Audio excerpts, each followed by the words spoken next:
तुम्हाला माहीत आहे का मित्रांनो, महाराष्ट्रातील या मंदिरामध्ये पुरुषांना अंगावरील कपडे, चमड्याचे बेल्ट काढून जावे लागते. कुठे ते जाणून घेण्यासाठी माझ्यासोबत व्हिडिओ पाहत राहा. जय जिजाऊ, जय शिवराय, जय शंभूराजे. मित्रांनो, आपण आलो आहोत छत्रपती संभाजीनगरमध्ये. छत्रपती संभाजीनगरमध्ये कृष्णेश्वर हे ज्योतिर्लिंग असून या ज्योतिर्लिंगाचं आपण दर्शन करणार आहोत. 12 ज्योतिर्लिंगामधील हे शेवटचं ज्योतिर्लिंग आहे.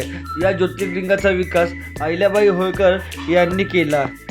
या ज्योतिर्लिंगाला पोचण्यासाठी जवळच रेल्वे स्थानक आहे छत्रपती संभाजीनगर. छत्रपती संभाजीनगर येथून तुम्ही बसने किंवा प्रायव्हेट वाहनाने या ज्योतिर्लिंगाला पोचू शकता. व्हिडिओ कसा वाटला हे कमेंट करून सांगा.